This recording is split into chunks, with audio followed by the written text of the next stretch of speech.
Exatamente. Eu não sou tanto a favor da Quarta República, sou muito mais a favor do Quinto Império. A primeira palavra que ele não queria que eu dissesse era cadela do PT. Estou falando cadela do PT. Se vocês estão a contar com o Estado com alguma coisa, esqueçam.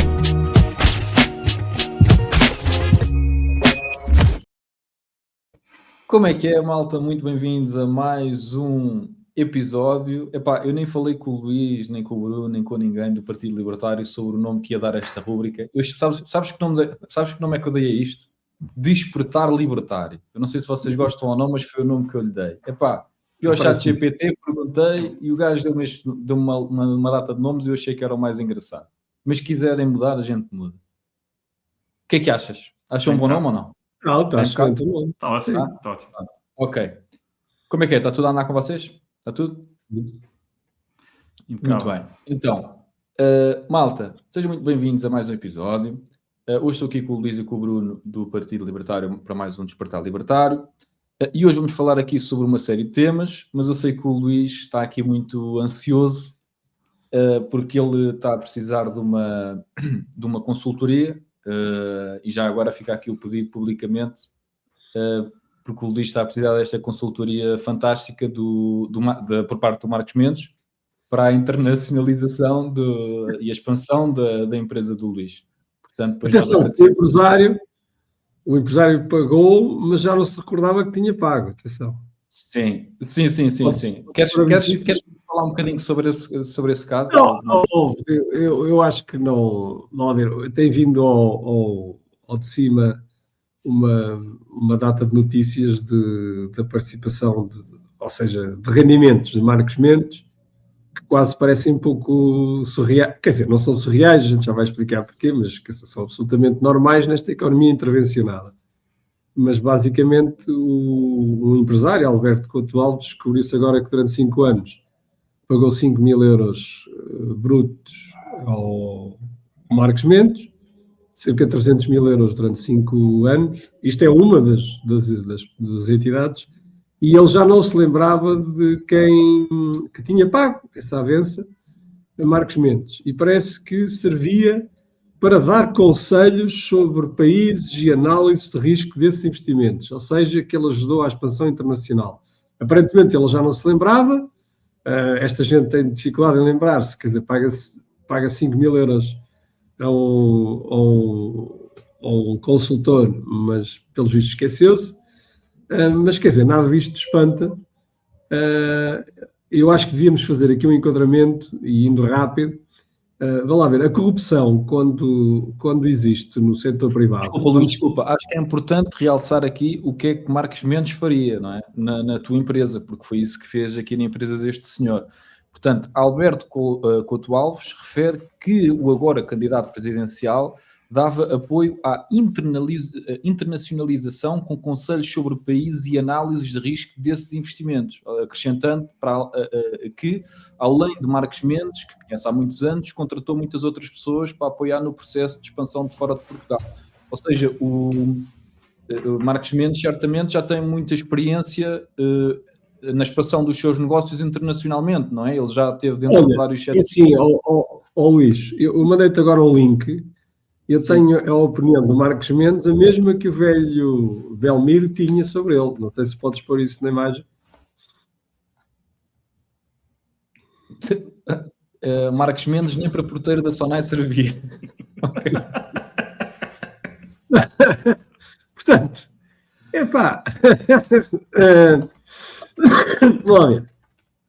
é óbvio que toda esta gente... e eu vou voltar aqui atrás, o Bruno que me corrija, e ele se calhar está num setor sensível onde há enormes compras. O setor mais suscetível de corrupção numa empresa como a Sonai é na área da distribuição no continente, porque o tipo que está a tomar decisões de compra com fornecedores, sei lá, leite, o que seja, é muito suscetível a que ele se combine com o fornecedor e diga, passas-me uma comissão de 1% se eu te comprar a ti. Isto é muito comum. Aliás, já tive amigos meus, um que até inclusive foi para o Carrefour do Brasil e passado uns meses teve uma pistola em cima da mesa quando começou a limpar este tema das comissões e teve que se vir embora. Agora, quando é no mercado livre, este tipo de corrupção vai ser... o mercado vai corrigir este empresário. Por se este empresário deixar-se sujeitar a isto, o que acontece é que os fatores dele, os inputs, as matérias-primas dele são muito mais caras que os concorrentes. Aquele Fica menos competitivo. Fica muito menos competitivo e o mercado encarrega-se de o fazer falir se ele não tiver controle deste tipo de coisas. Portanto, no setor privado, existem incentivos a que a corrupção tenha muito poucos incentivos a que exista, porque quem é dono do dinheiro tem cuidado, porque quem não o tem, não é? Quem não é o empresário, o funcionário ou o colaborador que tem um rendimento fixo, tem todos os incentivos a ter um rendimento extra, mas como ele é privado, ele também tem todos os incentivos a controlar isto porque vai prejudicar-lhe o bolso, não é? Ele vai ficar menos competitivo no mercado. Portanto, estas coisas corrigem-se e é muito pouco suscetível que isso aconteça no setor privado. E quando acontece, rapidamente se resolve, ou com o despedimento dessa pessoa, ou com correção, ou com multas, ou o que seja. Mas isso corrige-se. Agora, no setor chamado público, onde o dinheiro é obtido por gamanço à população, é óbvio que não há consequências, muito poucas consequências, para quem comete esse tipo de coisas, porque não há forma de medir a eficiência daquilo. Aquilo é um setor sem preços. Os hospitais não cobram preços, nada cobra preços, as escolas não cobram preços, portanto eles nunca vão ser castigados por terem custos mais elevados a fazer determinada coisa. Portanto, não há uma correção do mercado. Portanto, como não há consequências, esta gente tem todo incentivos em criar o máximo de obstáculos ao setor privado. E como é que isto é feito? Com licenciamentos, por exemplo, das centrais fotovoltaicas, como, por exemplo, o caso do Montenegro, os casinos em Portugal, se não tivessem que ter concurso público ou prórrogas para licenciamento, em que é um monopólio atribuído pelo Estado a um determinado indivíduo, em vez de ser um mercado livre, em que qualquer um possa abrir um casino, como é óbvio, a Solverde nunca iria contratar o Luís Montenegro. Não o queria para nada, ninguém nem precisava dele para nada. Não, isto é um tema que dá risada, mas é um tema muito... Ou seja, esta gente vive, nós temos ideia, depois isto é tudo pago pelo consumidor. Isto tudo paga-se, ou seja, a Solverde, durante o monopólio, vai ter que cobrar mais, mais receita ao consumidor para poder pagar isto. Isto tudo paga, não é? Isto tem tudo um reflexo, porque os capitais têm mais custos, há menos retorno, há menos atração de capitais, menos produção de riqueza, porque isto é tudo desperdício.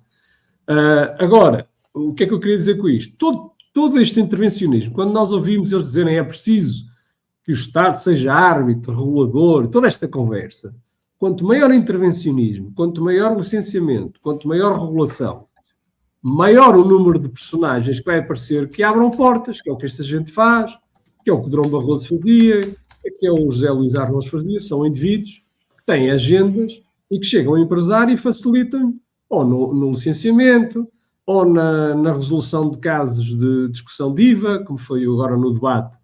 Não sei se sabem, o Ventura teve na coisa da questão dos vistos de gold, não teve nada, foi um parecer técnico. Eram indivíduos que eram tratados, que eram líbios, que havia um acordo em que o Estado líbio pagava um operador aqui privado para vir tratar doentes líbios a Portugal. Isso é uma exportação, e uma exportação não tem IVA. Aliás, o Bruno também deve saber isso. Uma exportação não tem IVA, e a única coisa que essa entidade pediu, logo, tudo é corrupção, agora em Portugal, pediu um parecer de que não pagasse IVA. Isso foi perfeitamente legal. Ele fez um parecer técnico e disse que a empresa não tinha que liquidar IVA, não é? Porque era uma exportação. E, portanto, o que é que acontece? Ele tem acesso a determinados... Ou seja, essa empresa conseguiu ter acesso a que rapidamente o Ministério das Finanças isso seja resolvido. E é preciso pagar a estes personagens para que estas questões sejam desbloqueadas. É isto que esta gente faz, não faz mais nada. Com consultoria de internacionalização, isto tudo tem. Agora, as pessoas têm que perceber que, ao contrário de nós, Partido Libertário, que queremos acabar com toda a regulação, com todos os códigos de trabalho, com todos os licenciamentos e com toda esta cagalhada toda, todos estes personagens obviamente desapareciam e não lhes interessam, por isso é que eles continuamos com a conversa que é preciso Estado para proteger, etc. Porque estes empregos e estes personagens desapareciam, não são ninguém. Teriam que ir fazer alguma coisa de útil na vida. É a minha opinião sobre o que se passa no Marcos Mendes e quer dizer, nada me surpreende. Luís, eu gostava de aqui pôr aqui um bocadinho de ponto de ordem, ou seja, o que está aqui em causa é corrupção, obviamente, e o que é que o Marcos Mendes isto é tudo legal, isto é o problema. Isto é tudo legal. Claro. O que ele tem aqui, o que eu queria dizer aqui é o seguinte: o que está aqui em causa é tráfico de influências, não é? É o que está aqui em causa, não é? E às vezes as pessoas falam sem corrupção e tal, não sei o quê, não sabem do que é que está aqui em causa. Às vezes é tão simples como, é só explicar aqui o processo para as pessoas terem noção do que é tráfico de influências. É tão simples como o José Sócrates, por exemplo, não é? Que é uma pessoa honestíssima, como todos nós sabemos, que tem é o ministro do Ambiente. E dizem, olha, quero fazer aqui um centro comercial enorme aqui neste sítio. Mas isto não vai dar. Deixa estar que eu arranjo a assinatura. E essa assinatura paga-se. É só isso. Ou seja, a única coisa que ele tem que fazer é assinar um processo e dizer, há uma razão qualquer mais forte para fazer este centro comercial aqui. E a gente faz o Freeport. Porque não há propriedade privada, não é, Bruno? Porque não há propriedade privada. Porque se eu pudesse fazer no meu terreno aquilo que eu muito bem entendesse, e se os vizinhos não gostavam, põem um processo em tribunal arbitral e resolvem o problema. Okay? Mas o Estado nem sequer tinha mão nisto. Ou seja, cada um tinha direito que quisesse. Mas em Portugal, o que é que tu tens? Tens o Estado que manda nisto e diz, não, isto pode ser um problema para as gaivotas do Tejo, ou para as aves, para o peixe, para a sardinha malhada, ou uma coisa qualquer desse género, não é? Que há ali no Tejo, que toda a gente sabe, ali no estuário, há umas sardinhas especiais, e o ambiente é preciso controlar. E, portanto, o Zé Sócrates diz, que é que se lixa a sardinha, não é? Que é que se lixa a sardinha e as gaivotas, e a gente faz aqui o Freeport, que é para a malta poder vir aqui comprar umas roupas velhas, umas roupas do ano passado, mas em segunda mão. Ou em segunda mão não, novas, mas de marca, top, não é? E pronto, e está feito. E portanto o Freeport está ali, aquilo é um negócio maravilhoso. E aqui, o que é que o nosso grande Marcos Mendes está aqui a fazer? Nada de especial. O gajo um dia sabe que, olha, vai haver um concurso em Angola para construir um centro comercial qualquer, lá eles já não precisam de ambiente, não é? Vai ver. Se quiseres, eu falo com o meu amigo, que é o presidente. Eu conheço o presidente de Angola e dou uma palavrinha por ti. E pronto, e é isto. E portanto, o homem ganhou os seus 5.000 euros por telefonema, não é? Para fazer um telefonema ou dois, ao longo dos não sei quantos anos que esta coisa durou. Claro que o outro não se lembra, porque isto foi, o gajo assinou aquilo, é como eu com o Spotify. Eu tenho o Spotify há 5 anos e esquece-me de pagar aquilo. Bruno, o que eu quero chamar a atenção é que este tipo de produção, digamos, no mercado livre tinha um valor zero. Ou seja, zero. Exatamente. Claro. Este senhor tinha que ir trabalhar e fazer-se a vida, não é? Ou se calhar ia para fora do continente, que também não servia. Exatamente. Não é? Isso é um golpe baixo. É um golpe baixo. Foi o que o velho disse, não fui o que disse. É baixo. Isto para o Marcos Mendes é baixo. Estás a perceber? Mas porquê que isto é válido? Porque há um gajo, algures em Angola, que tem basicamente o mesmo sistema que nós, que é socialista, não é? Há um governo que manda em tudo e por conversas, e obviamente que o senhor das construções, o senhor construtor também tem que mandar para lá umas notas dentro de uma mala, não é? Mas pronto, mas isso lá para o senhor lá de Angola. Mas tudo se faz, não é? Agora, mais uma vez, é como dizia o Luís, se as coisas fossem privadas, não havia problema nenhum, que as pessoas que se entendessem umas com as outras. Agora, aqui não. Aqui, algures, os senhores em Angola, não sei se foi em Angola ou noutro país qualquer, mas há de ter sido semelhante, não é? Há de ter sido um desses bastiões da liberdade e da democracia. Ou no Brasil, o Brasil também tem lá o Lula e os gajos gostam muito do Lula.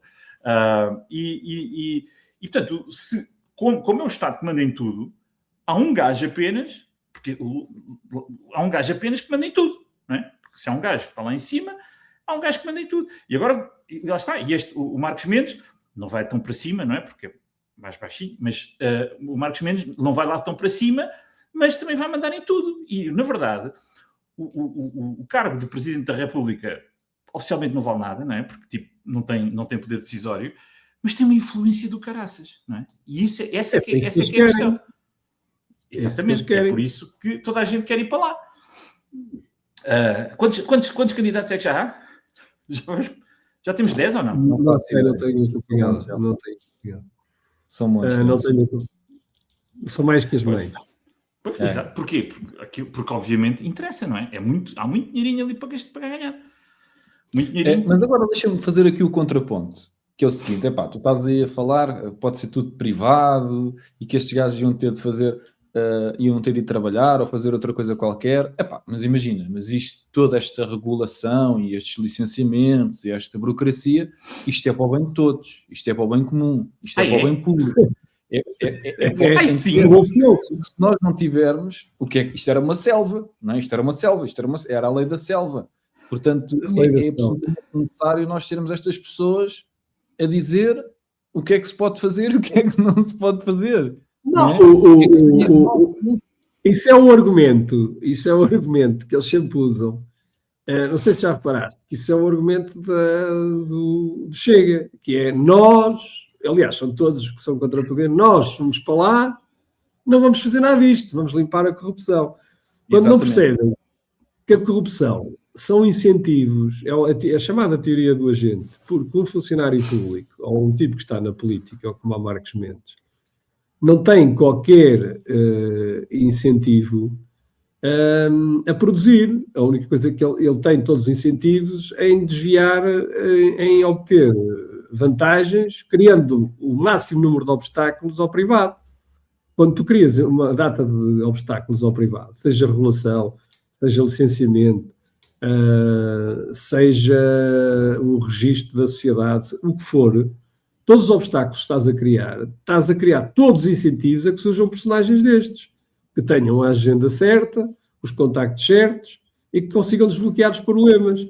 Como é óbvio, essa coisa da regulação, a única coisa que serve, e o tal bem comum não é nada, isso é o chamado, quando se diz que há regulação porque queremos um mercado de concorrência pura e perfeita. Pronto. Isso é a mesma coisa que o Anjos Bastos tem isso muito bem explicado. Nós formos ali à estátua do David, em Florença, uma das maiores estátuas icónicas, se repararem, o rosto dele é simétrico, é a perfeição, não é? Nenhum ser humano tem um rosto simétrico. Portanto, isso é a mesma coisa que há uns indivíduos que fizeram, isso é o chamado justificação científica do Estado.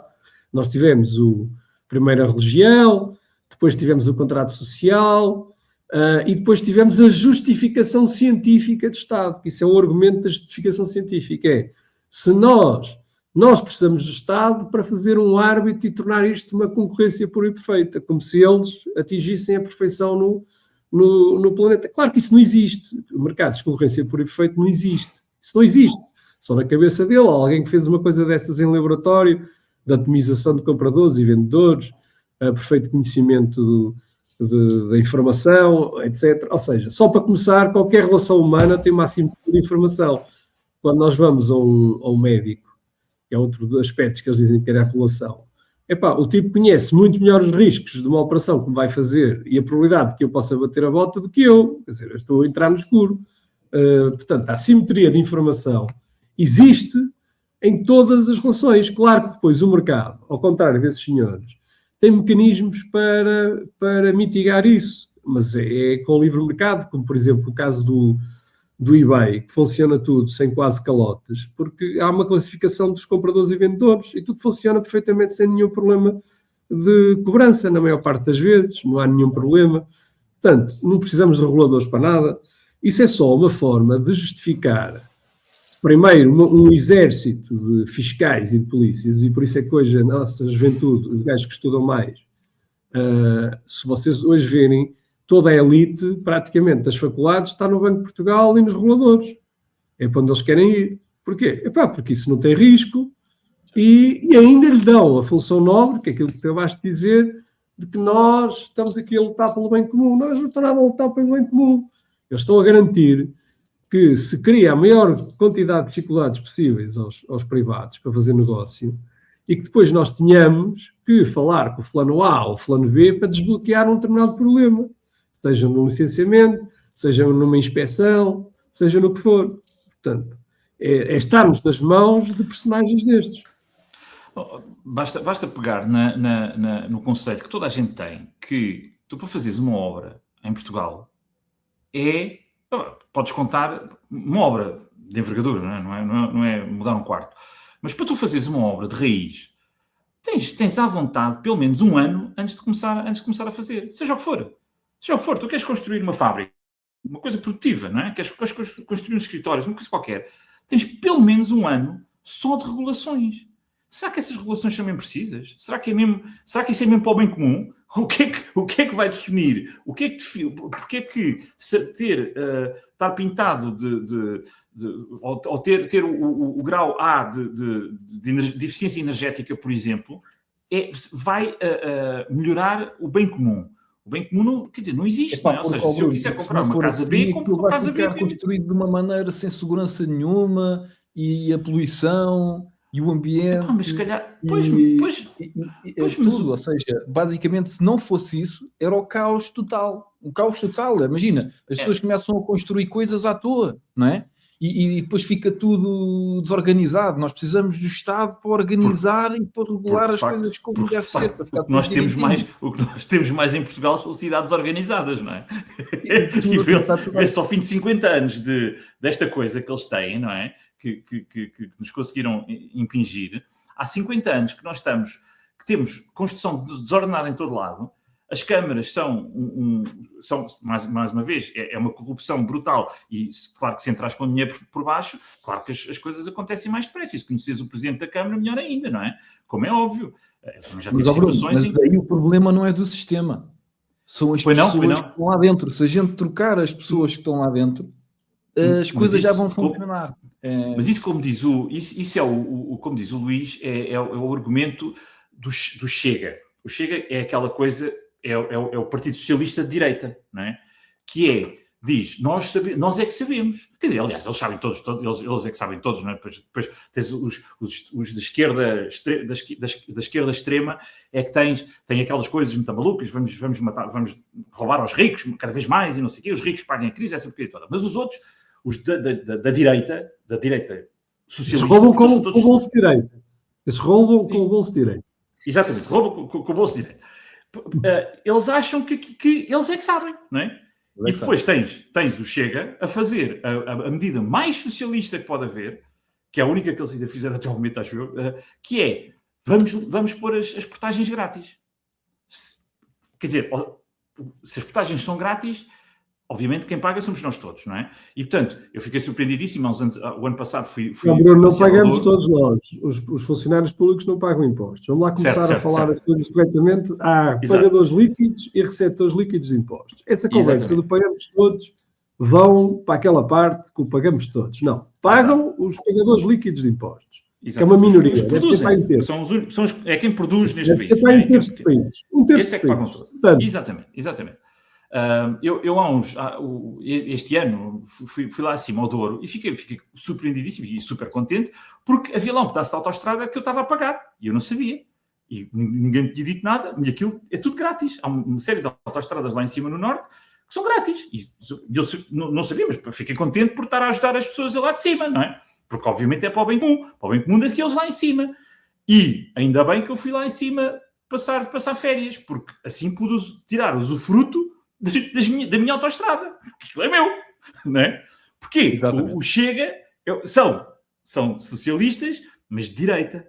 E, portanto, eles é que sabem. E, pelos vistos, eles sabem mais do que os outros, porque, apesar da medida ser exatamente a mesma do Partido Socialista, não é?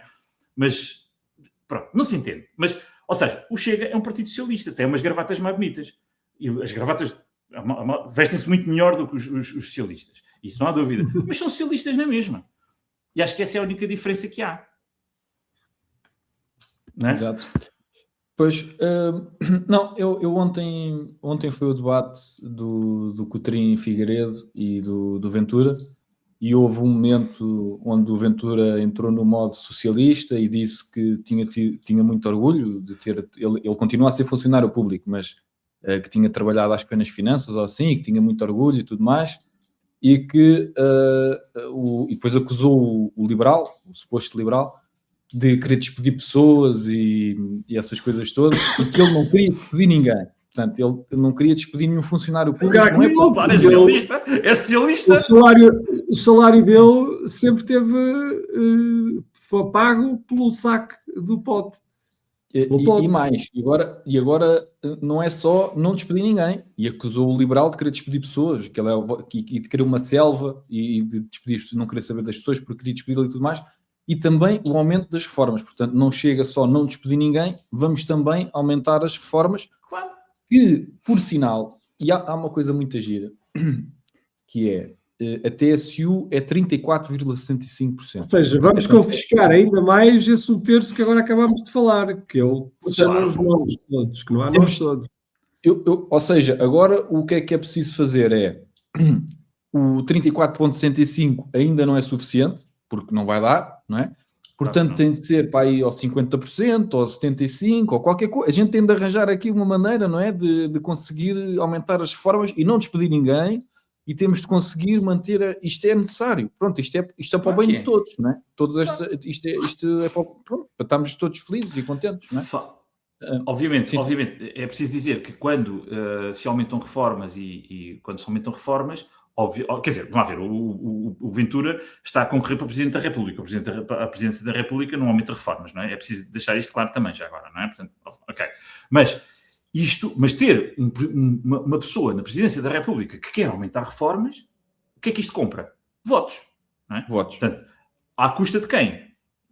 Quem produz alguma coisa. Portanto, excetuando funcionários públicos, as pessoas que trabalham e descontam.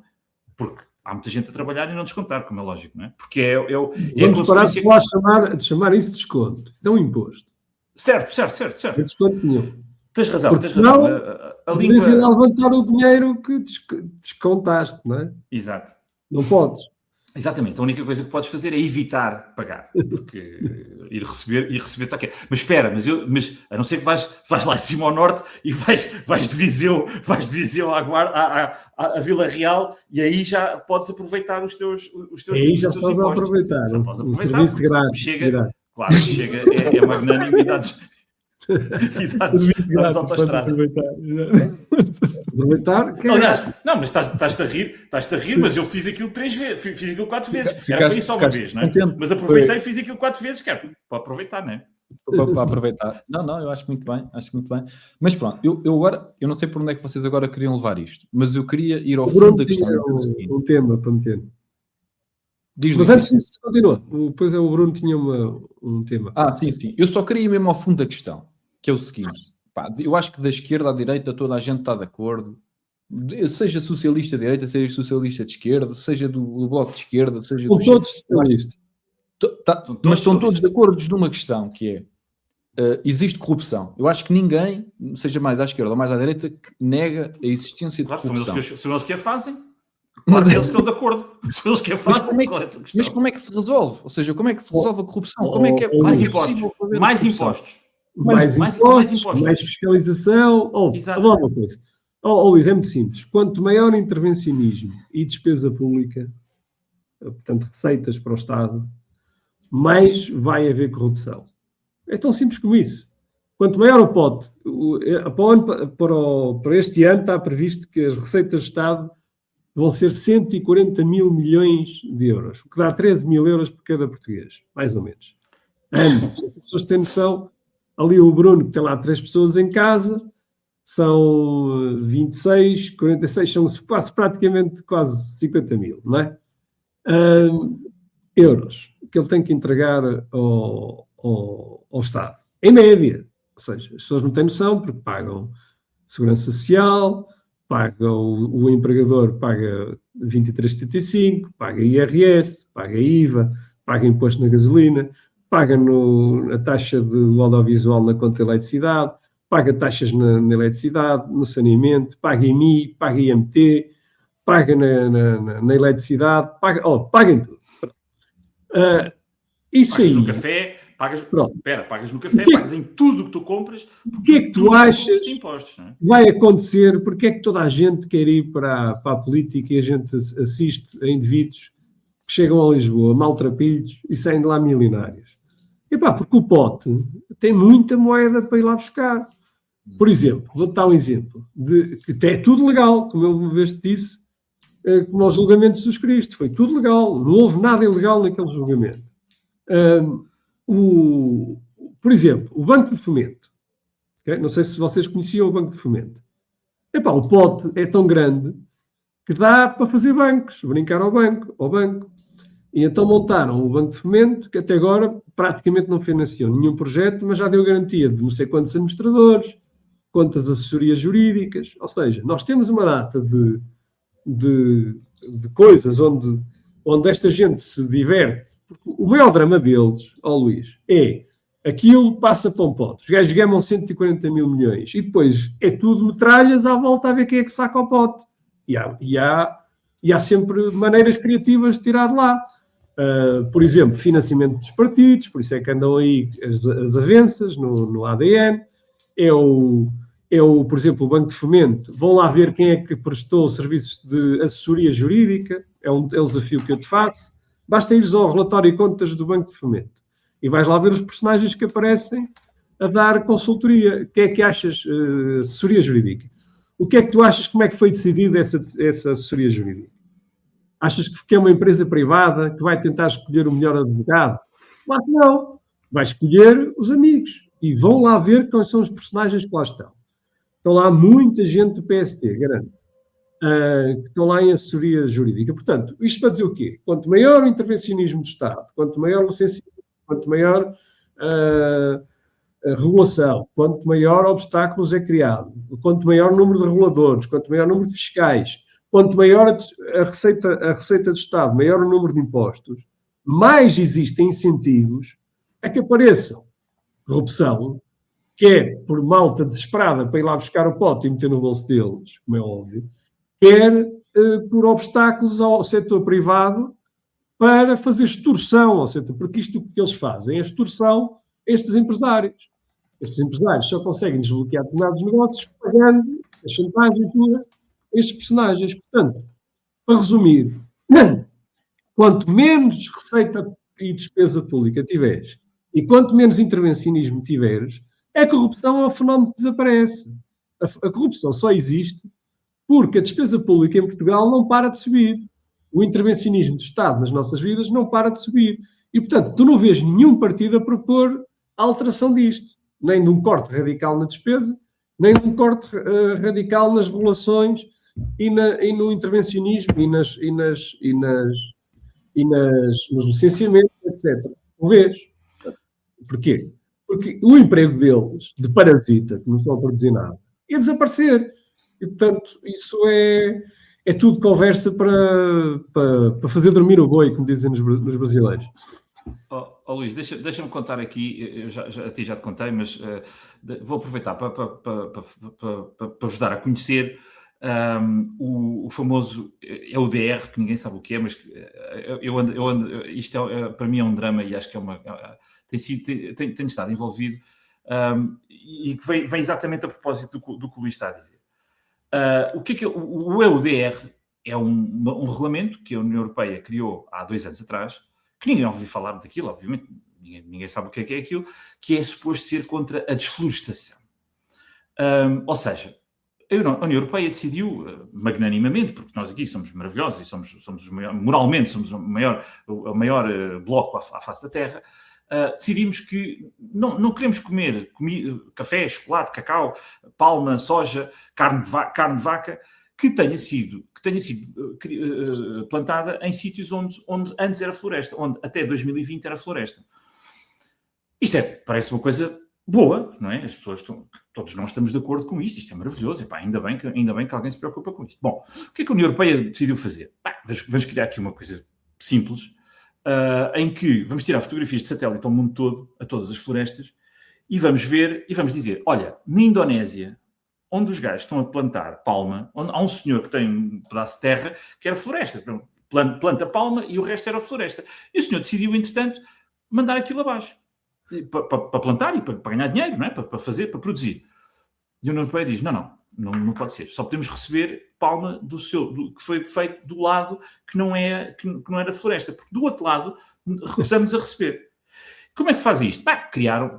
Vamos criar um site, porque isto, hoje em dia toda a gente cria sites fáceis, não é? Com uma base de dados, em que o senhor da Indonésia, que não tem nada a ver, nem sabe onde é que é a Europa, provavelmente, o senhor da Indonésia tem que dizer, olha, eu plantei isto aqui.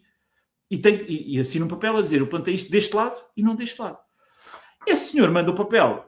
O que a União Europeia queria era que esse senhor mandava o papel para quem importava a palma, ou o cacau, ou o café, para a Europa, e depois fazia. E essa pessoa dizia, isto foi plantado deste lado, portanto, já não quero, só quero o que foi plantado deste lado.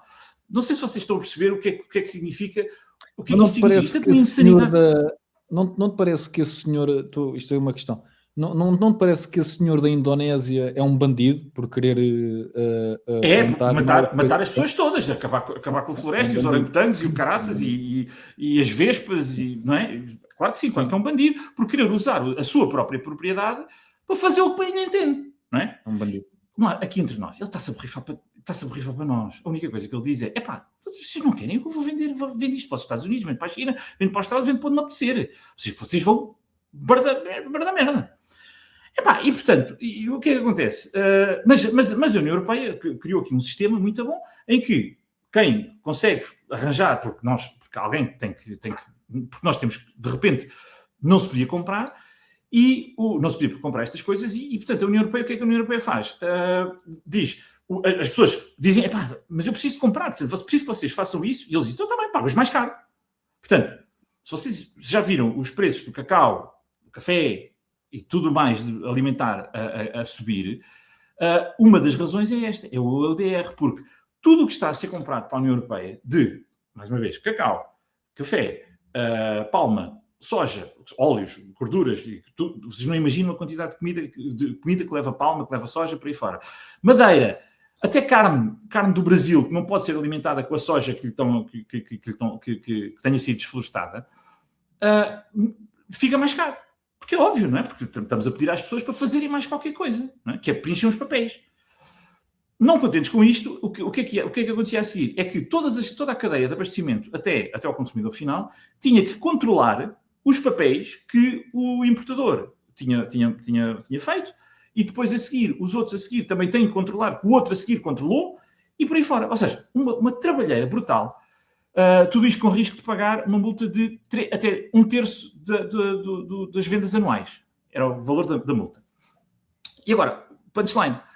Portanto, durante 2 anos andámos a preparar isto, porque era uma coisa que dava trabalho, dá muito trabalho, acredita, é uma coisa monstruosa, e de repente, e era para entrar em vigor agora dia 1 de janeiro. Esta semana, a União Europeia decidiu, não conseguimos fazer o site onde se faz isto, vamos atrasar isto mais um ano. Exato. Portanto, quando se fala em regulação,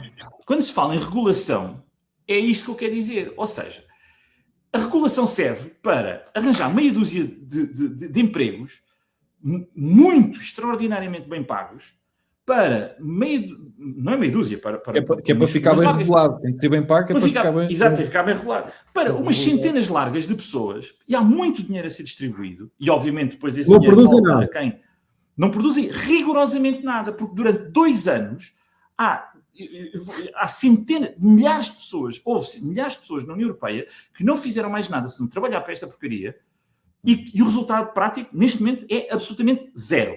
E a União Europeia tem a lata e o descaramento de 15 dias antes de entrar em vigor, dizer, olha, afinal, enganámos, vamos fazer isto de outra maneira. E já agora, a alteração que eles vão fazer, ou seja, atrasaram mais um ano, e a partir de agora, o sistema, aparentemente, chegaram à conclusão que era muito complicado e passa a ser menos complicado. O que é que isso significa? Quase nenhuma empresa passa a ter que fazer isto. Ou seja, todas as empresas que andaram a trabalhar para esta porcaria, a perder tempo, dinheiro e a produzir zero com esta porcaria, agora de repente não vão precisar para nada, porque aquilo simplesmente é como se não existisse. Ok? Portanto, a regulação serve para isto, serve para arranjar bons empregos, para arranjar também há muito dinheiro a passar por baixo, como é óbvio, para quem, Mas é para toma as decisões. destrói riqueza, Bruno. Destrói riqueza e manda os salários para baixo dos outros setores. Claro, exatamente. Porque se tu tens uma empresa, e de repente tens de contratar uma pessoa para fazer para cumprir a regulação, para fazer o compliance, há menos para os outros, como é lógico, não é? Claro. Mas, Bruno, ainda bem que tu tocaste aí se calhar é um bom ponto para a gente começar a aprofundar mais um bocadinho essa questão da carne do Brasil. E da questão do acordo, não é? Ok. Sim, porque nós fomos à Assembleia da República, tivemos lá uma entrevista com o Bruno Nunes no verão, e onde falámos sobre este tema, não é? E onde ele disse que era absolutamente fundamental que isso não acontecesse, porque na Europa nós temos muita regulamentação, não é? E que no Brasil não tem regulamentação nenhuma, e então não é um mercado livre, porque eles não têm a regulação, portanto não podemos aceitar. Mas ele, em vez de dizer que cá não deveria haver, diz que lá é que tinham que ter. É isso?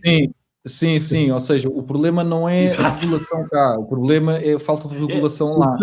Okay. E eu tentei dizer que se calhar o problema era a regulação que tínhamos cá, não eram eles que estavam errados.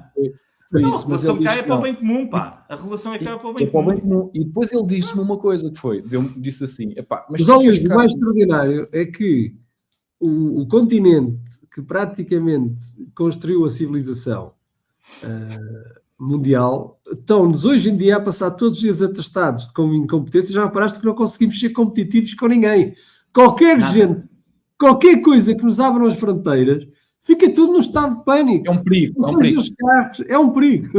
Não, mas o perigo... Estamos absolutamente inúteis, incompetentes, não conseguimos fazer nada. É impressionante. Não, mas o perigo, a ver se tu percebes, o perigo é o seguinte, tu tens carne, não é? De baixa qualidade que vem do Brasil. Então imagina, tu vais ao restaurante comer uma picanha, nunca comi nenhuma dessa. Então nós precisamos, porque não é regulada, da regulação, e precisamos da União Europeia e da regulação para dizer que aquela carne não presta, tem de ser controlado. Se não for controlado, não é? A carne que entra é com má qualidade. A mesma coisa, por exemplo, em relação ao vinho, tipo, ele deu um exemplo estava a ser importado vinho, não sei de onde aquilo na verdade não era vinho, era água com um bocadinho de pó. E o consumidor é estúpido. Não, lá está. Tem de existir a regulação, tem de existir estas entidades para proteger o consumidor. Ou seja, por exemplo, podia ser uma cena do género, olha, esta carne não presta, não compro mais. Podia ser uma coisa picanha, assim. Por exemplo, não é? Picanha. Não é? Olha, esta picanha não presta. Olha, para a próxima já não compro. Mas não pode ser. Tem de ser uma entidade estatal a dizer esta pode ser vendida, esta não pode ser vendida. Que isto é melhor. O que é que vocês acham? Não acham que é melhor assim? Eu deixo para o Bruno, acho que nem tem comentário isso.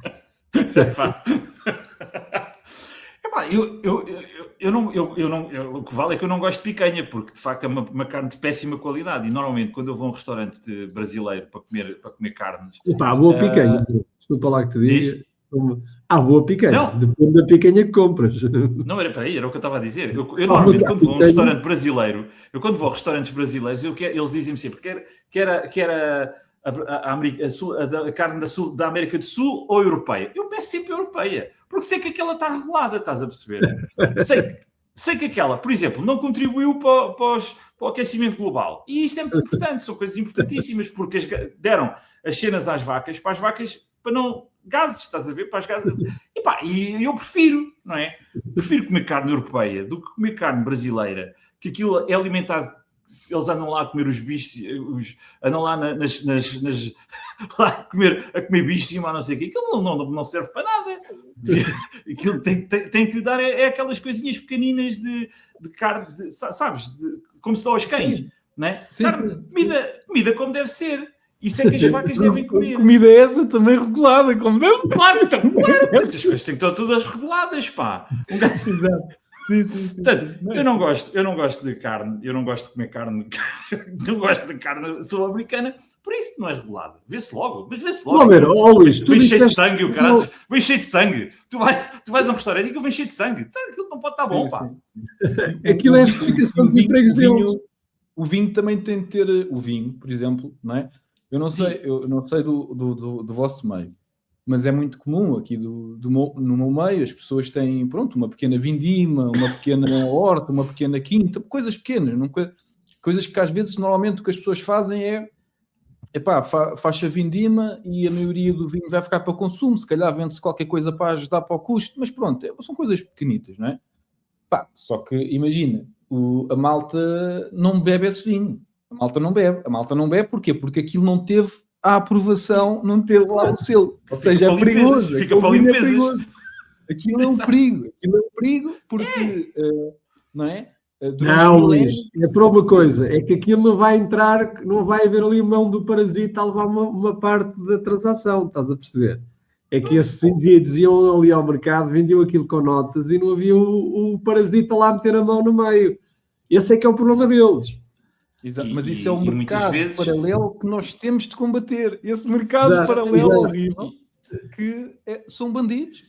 E pior ainda é quando as pessoas... Não vai ao regulador.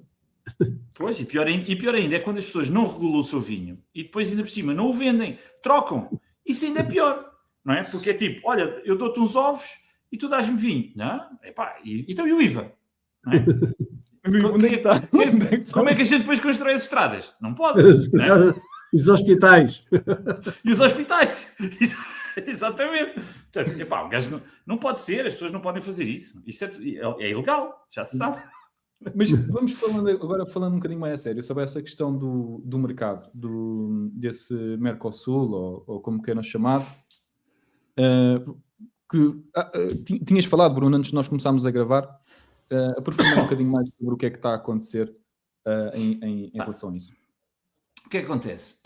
Vimos todos, quinta-feira, creio eu, não, provavelmente não vimos porque isto não passa na televisão, as pessoas não são aqueles malucos, os franceses são malucos e não sei, não é? E passa pouco, não explicam na televisão. Mas o que é que se passa? Os agricultores foram todos para Bruxelas, andaram a mandar batatas e estrume e não sei o quê, foi lindo, foi uma coisa lindíssima. Eu já mudei ia queimar bandeiras da União Europeia, já mudei a minha foto de perfil no Twitter exatamente com o senhor a queimar uma bandeira, porque acho que é bonito e acho que todos temos que apoiar este movimento. Mas porquê? Porque os agricultores sabem que assinar este acordo em que se reduzem as barreiras as tarifas, aquelas...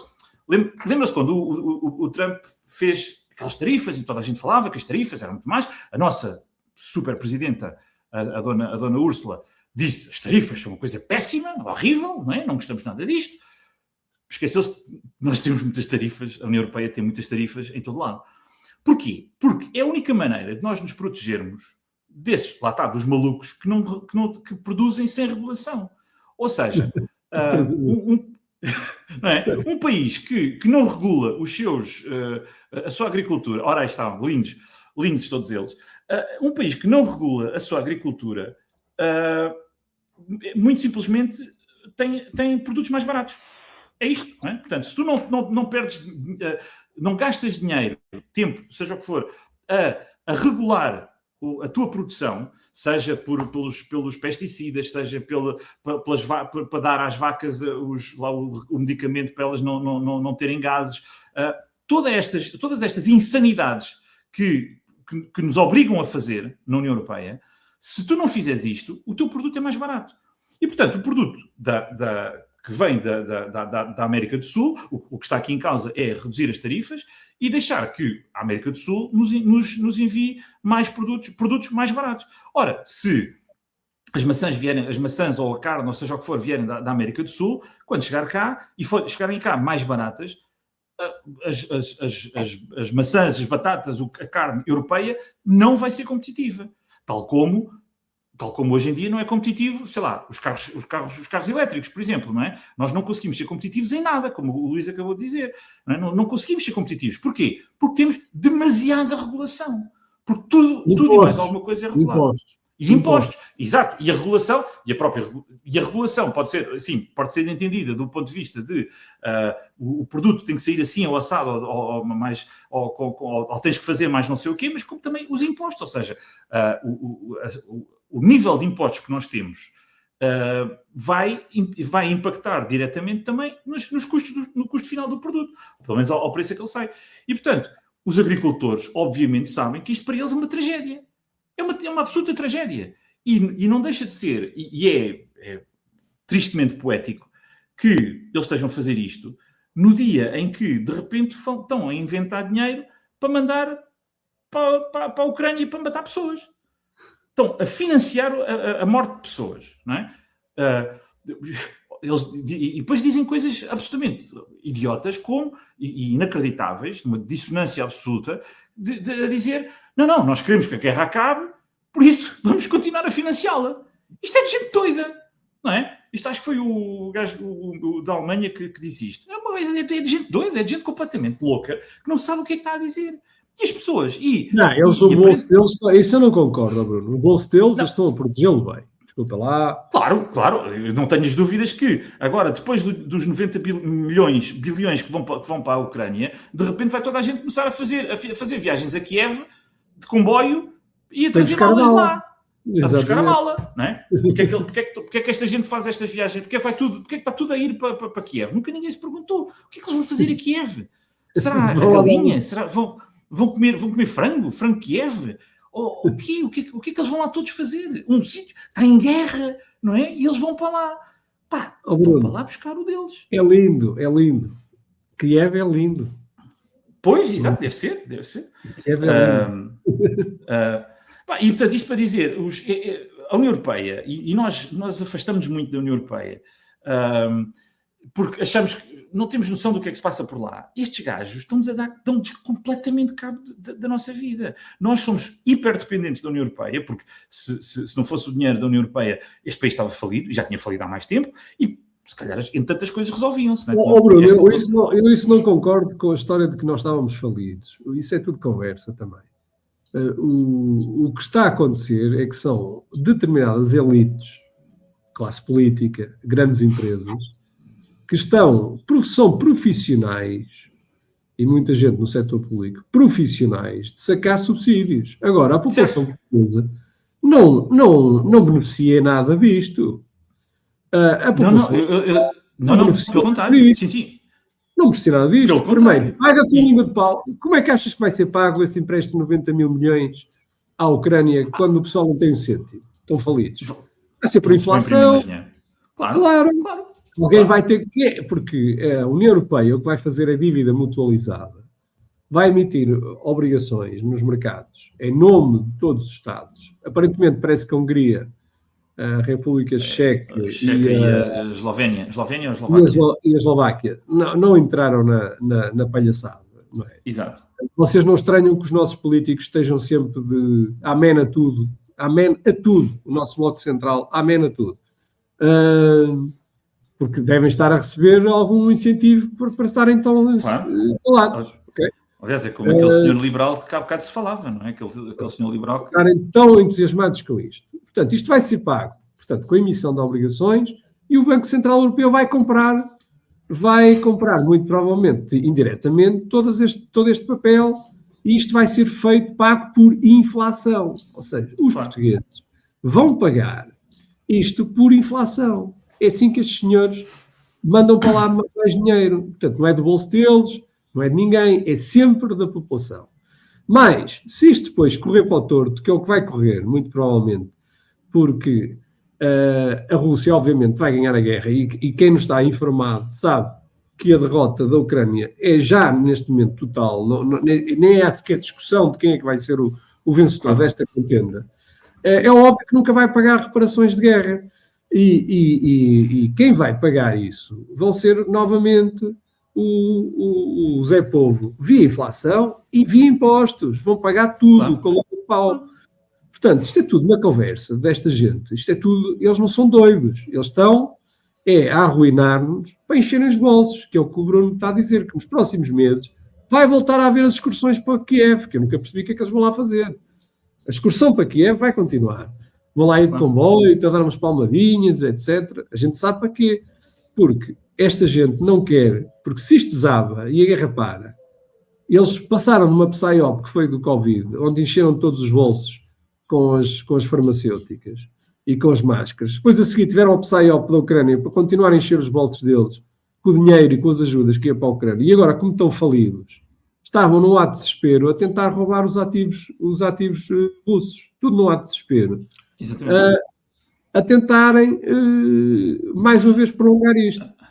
Luís, é preciso explicar o que é que são os ativos russos, porque fala-se nos ativos russos e as pessoas, se calhar, não sabem exatamente o que é que isso significa. O que significa, os ativos russos, é todo o dinheiro que os muitos russos... Particulares, Bruno. Muitos particulares. Cerca de 50 e tal mil milhões são de particulares, são indivíduos russos. Sim, empresas, não é? Ou empresas que tinham dinheiro num banco russo e, por acaso, esse banco russo tinha depositado na Bélgica. Exatamente.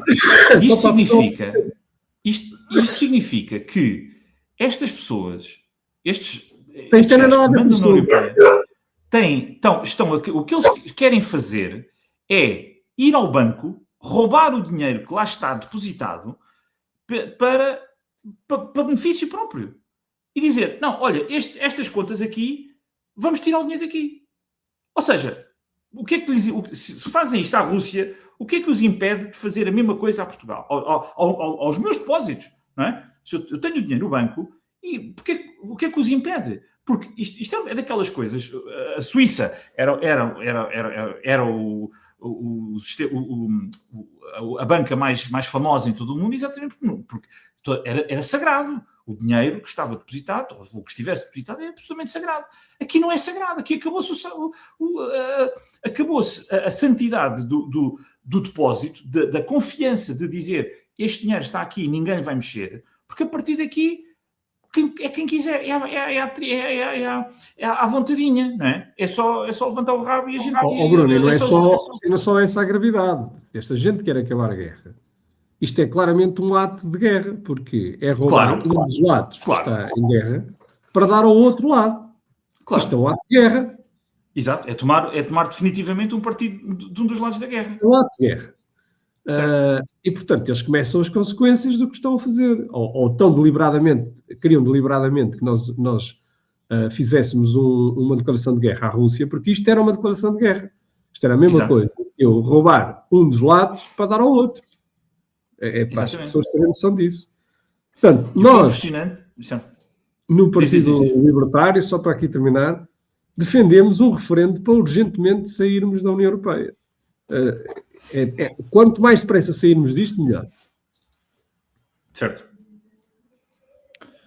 Bom, eu não sei se vocês querem falar sobre mais algum tema, mas fica aqui o site do Partido Libertário, partidolibertario.pt, para vocês enviarem a vossa assinatura, ok? E também se podem tornar membros, não é? Luís, Bruno, não sei se querem falar sobre mais alguma coisa, mais algum tema, alguma questão aqui do Partido Libertário.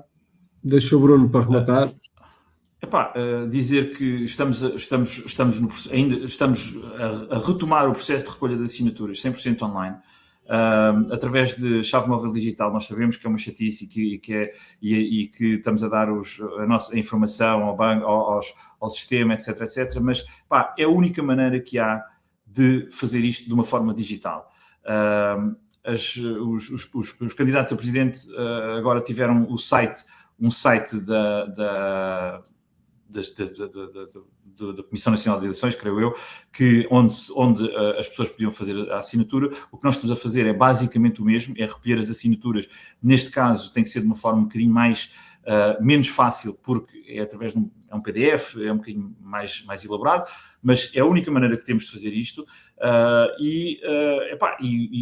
Quem ainda não assinou, que assine rapidamente. Precisamos de 7.500 assinaturas, já não precisamos delas todas.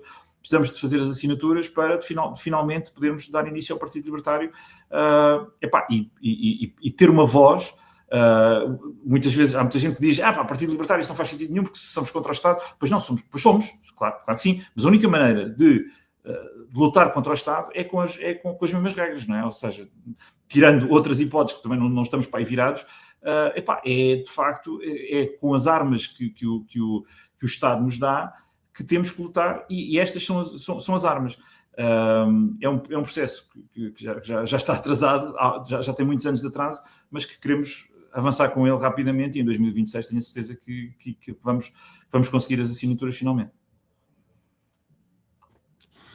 Ok, muito bem. Luís, queres acrescentar mais alguma coisa? Nada, só para terminar, só para dizer que nunca, e corroborando com as palavras do Bruno, acho que nunca foi tão urgente termos uma voz pela liberdade no cenário nacional, porque o que se tem visto nos últimos tempos é que todas as soluções são para o Estado, todas as soluções que temos são estatistas e não há nenhuma que pense fora da caixa, como é o nosso caso, que claramente estamos contra este sistema. É isso mesmo. Malta, vão lá, partidolibertario.pt, se ainda não deram a vossa assinatura, deem aquela assinatura. Depois também têm as redes sociais, Instagram, Twitter, essas coisas todas, para ficarem a par também de tudo o que o Partido Libertário vai postando. E pronto, e todas as semanas nós vamos estar aqui a falar sobre o tema da semana, não é? Do ponto de vista libertário, não é? E portanto, se vocês tiverem algum tema que queiram que a gente fale do ponto de vista libertário, deixem também nos comentários. E é isso. Bruno, muito obrigado. Luís, muito obrigado. Um abraço, Luís. Fiquem bem, um grande abraço e até à próxima.